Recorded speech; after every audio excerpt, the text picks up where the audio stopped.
तो जवाब दिया है महाराज मैं किसी से नहीं कहूंगी।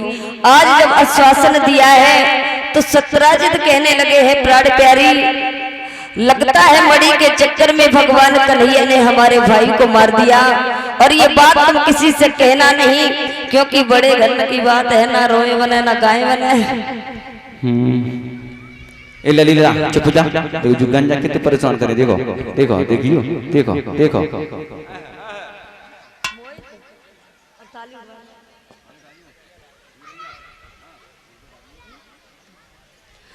इधर भक्तों जिस समय सत्राजित ने अपनी पत्नी को बताई तो भक्तों याद रखना सुबह से शाम नहीं हो पाई, सारे द्वारिका में ये खबर फैल गई कि अन्याय कर रहे हैं द्वारिका के राजा, भला प्रजा का खून कर रहे हैं। इधर भगवान श्याम सुंदर को जब ये बात पता चली तो भगवान ने विचार किया है कि हमने तो किसी को नहीं मारा, हमें तो बिना मतलब में कलंक लग गया। इधर उसी समय भगवान ने 10-15 जवानों को साथ में लिया, जिस समय प्रसेन का पता लगाने के लिए जंगल में चले हैं। आगे बढ़ते हुए जब चले गए तो क्या देखा कि मरा हुआ शेर पड़ा है। जब और आगे बढ़े तो क्या देखा है, एक गुफा बनी हुई है।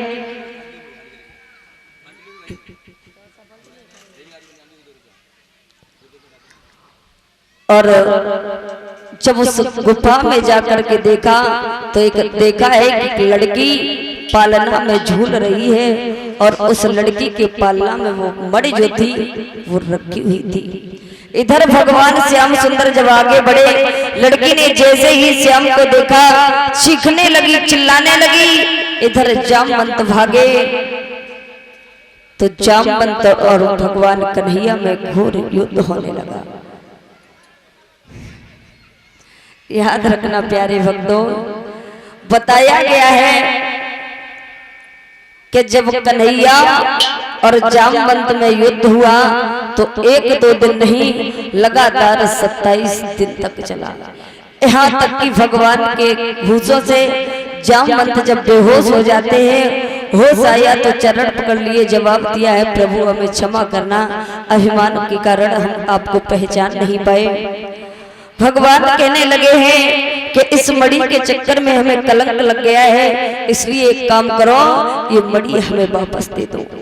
जामवंत कहने लगे हैं प्रभु मणि ले जाओ और मणि वाली को भी ले जाओ। तो इस जगह पर भगवान श्याम सुंदर का दूसरा विवाह जामवंती के साथ में हुआ। इधर सत्राजित ने ये विचार किया है कि हमारे भाई को तो एक शेर ने मार दिया था, हमने कन्हैया को बिना मतलब में कलंक लगा दिया, तो दुश्मनी को रिश्तेदारी में बदलने के लिए सत्राजित ने अपनी पुत्री सत्यभामा का विवाह। अरे थोड़ी देर रुक जाओ, बहुत जल्दी कर रहे हैं हम, बस थोड़ी देर बाद सुदामा की झांकी आने वाली है, उस समय आप चावल चढ़ा देना, कोई फर्क ना है। चलो देख रहे, माफ करना भैया, बहुत जल्दी कर रहे हैं क्योंकि हमारी जो माताएं हैं वो तो जा ही रही है। दूसरा विवाह भगवान का जामवंती के साथ में हुआ, तीसरा सत्यभामा के साथ में हुआ, चौथा कालिंदी के साथ में हुआ, इसी प्रकार से शीलभद्रा के साथ में, सत्या के साथ में, लक्ष्मणा के साथ में, इस प्रकार से कुल मिलाकर के भगवान श्याम सुंदर के कितने विवाह हुए। आज एक भौमासुर नाम का एक राक्षस था, जिसने अपने जीवन में ये प्रण किया था कि हम 20,000 कन्याओं से शादी करेंगे। 16,100 लड़कियों को जब उसने कैद कर लिया, उन लड़कियों ने जब भगवान से प्रार्थना की, भगवान ने जाकर के उस राक्षस का वध किया, और यहाँ जाकर के भगवान ने उन 16,100 लड़कियों से विवाह किया। अब कितने हो गए? 16,108। अभी 1.5 रानी और बाकी है। कौन? आधा भक्तों को विजय को बताया गया है, और एक जो भगवान श्याम सुंदर का सबसे पहला विवाह हुआ था राधा जी के साथ में, जिसमें ब्रह्मा जी ने भांडी वन में इनका कन्यादान लिया था। तो कुल मिलाकर के प्यारे भक्तों भगवान श्याम सुंदर के कितने विवाह हुए? 16,109। इस प्रकार से तो महाराज भगवान श्याम सुंदर की शादियां हुई। अब देखते हैं कि भगवान श्याम सुंदर ने किस प्रकार से मित्र के साथ में मित्रता का व्यवहार निभाया।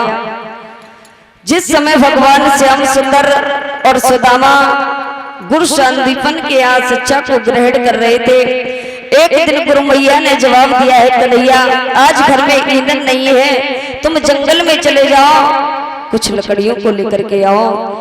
भगवान कहने लगे हैं, माँ चिंता करने की क्या बात है, सुदामा भैया हमारे साथ में है, हम दोनों भाई जा रहे हैं जंगल में, बहुत जल्दी लकड़ियों को लेकर के तुम्हारे पास में आएंगे। जब दोनों भाई चले हैं तो याद रखना गुरु मैया ने इशारा देकर के सुदामा को अपने पास में बुलाया, थोड़े से चना दिए और जवाब दिया है, तुम दोनों भाई जा तो रहे हो, अगर भूख लगे तो दोनों भाई आपस में मिलकर के चप लेना। इधर कृष्ण और सुदामा जिस समय जंगल में पहुंचे, भगवान श्याम सुंदर वृक्ष पर चढ़ने के बाद में लकड़ियों को गिराने लगे। श्याम सुंदर उन लकड़ियों को इकट्ठा करने लगे। जोर जोर आंधी तूफान आने लगा, बारिश आने लगी। और इधर सुदामा को जब भूख लगी तो सुदामा ने वो चावल निकाले और खाना प्रारंभ कर दिया। श्याम सुंदर ने आवाज सुनी, जवाब दे सुदामा भैया क्या खा रहे हो? जिस समय से तुम आए हो उसी समय से हम भी आए हैं, अगर कुछ खाने के लिए हो तो हमें भी दे दो। सुदामा झूठ बोल गए।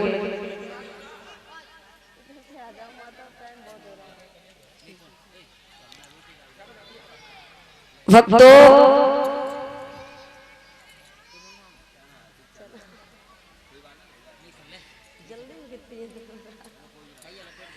याद रखना मेरे भैया,